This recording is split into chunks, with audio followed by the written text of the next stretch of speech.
Que la main de l'Éternel soit sur votre vie, dans tous les aspects de votre vie, et aussi de votre famille. On va continuer notre enseignement de quelques minutes sur la parole de Dieu, la Bible, les Saintes Écritures. Vous savez, je mets un point d'honneur à parler des Saintes Écritures parce qu'en réalité, la foi du chrétien, la foi du croyant en Christ doit reposer sur les Saintes Écritures. Il ne doit pas reposer sur les expériences, sur les visions des uns des autres, sur les songes, sur les rêves, parce que toutes ces choses-là peuvent nous tromper, peuvent nous induire en erreur. Mais la seule chose qui est fiable, qui est authentique, qui ne pourra jamais nous tromper, nous décevoir, nous décourager, c'est la parole de Dieu. Ce sont les Saintes Écritures. Donc, je mène donc un point d'honneur à pouvoir enseigner la parole de Dieu, mettre l'accent sur les Saintes Écritures, afin que la foi du chrétien, du croyant en Christ, soit bâtie sur cette parole de Dieu et qu'on puisse marcher dans la plénitude de la foi et dans toutes les promesses que Dieu a mis pour nous, afin que nous puissions en jouir tout simplement. Que la grâce de Dieu donc soit toujours avec vous et que le Saint-Esprit continue à vous enseigner, à vous instruire, à vous amener à comprendre la parole de Dieu. Vous savez, il est écrit dans le livre de Actes chapitre 17, verset 11 que les Juifs de Bérée, pas les chrétiens de Bérée, parce que soyons précis dans la parole de Dieu, les Juifs de Bérée avaient des sentiments plus nobles que ceux de Thessalonique. Pourquoi? Parce qu'ils examinaient chaque jour les Écritures pour voir si ce qu'on leur disait était exact. Mais qui est-ce que leur enseignait? Qui est-ce qui leur prêchait la parole? C'était Paul et Silas. Ce n'étaient pas les moindres. Paul, le grand apôtre Paul, comme on peut le dire, c'est lui qui leur prêchait la parole. Mais là, cela ne les empêchait pas, donc les Juifs de Bérée, d'aller examiner les Écritures pour voir si ce que Paul et Silas leur disaient était en conformité avec les Saintes Écritures. Donc, ça veut simplement dire que la réputation, la renommée, la notoriété de quelqu'un ne doit pas nous exclure à examiner la prédication de cette personne à la lumière des Saintes Écritures.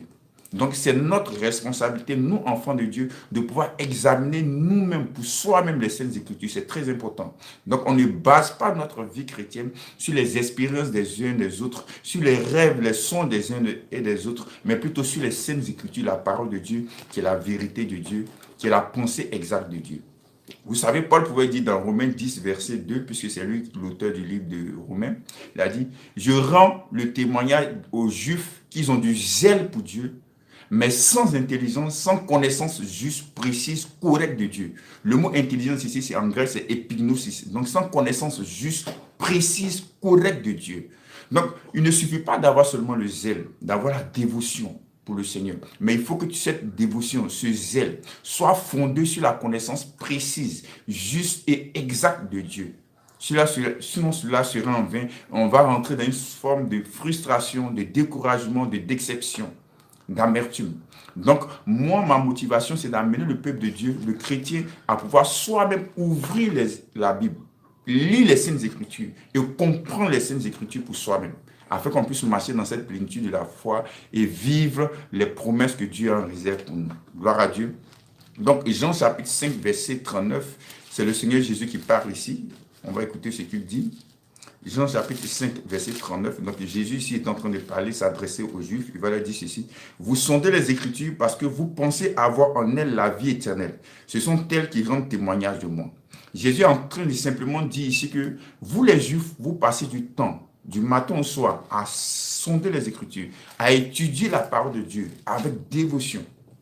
Mais en réalité, les Saintes Écritures, pensant donc avoir en elles la vie éternelle.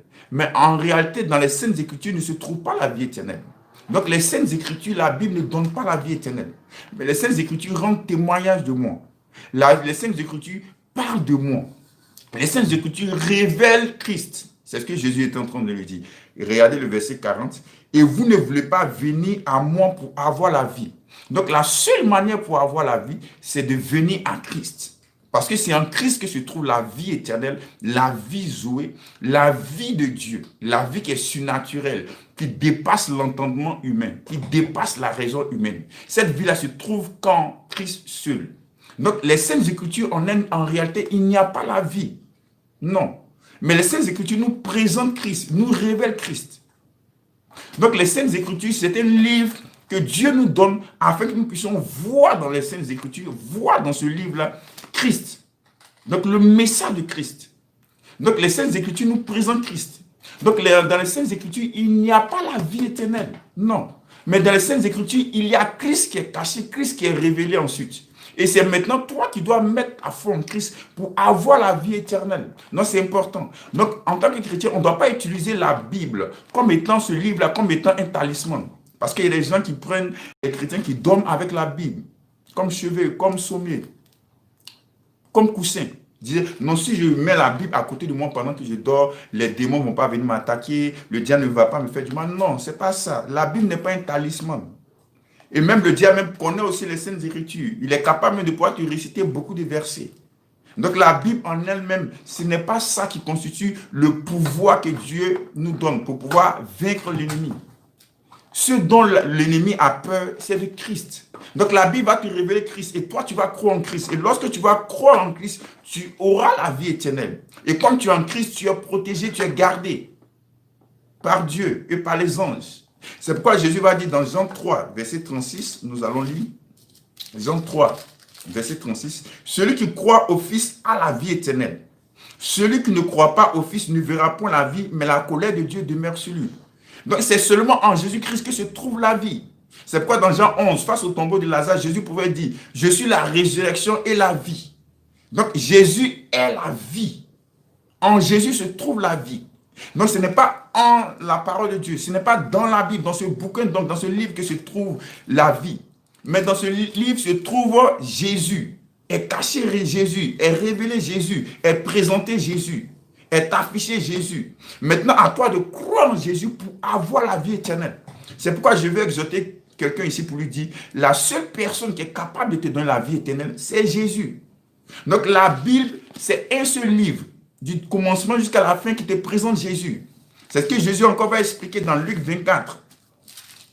On va lire Luc chapitre 24, lorsqu'il s'est révélé aux deux disciples, à ces deux disciples sur le chemin d'Emmaüs, la Bible déclare que leurs yeux étaient empêchés de pouvoir reconnaître Jésus. Il va leur dire, verset 25, alors Jésus leur dit, ô homme sans intelligence dont le cœur est lent à croire tout ce qu'ont dit les prophètes. Verset 26, ne fallait-il pas que le Christ souffrit ces choses et qu'il entra dans sa gloire?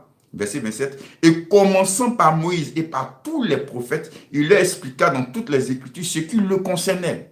Donc Jésus est en train de leur faire comprendre que dans toutes les Écritures, la personne principale, ou si vous voulez le personnage principal de la Bible, des Saintes Écritures, c'est moi Christ. Donc Jésus va commencer depuis le jardin d'Éden pour leur expliquer les choses qui le concernent. Il va dire, lorsque Dieu va dire au serpent, la semence de la femme écrasera la tête et toi tu lui blesseras le talon. Il parlait donc de Jésus.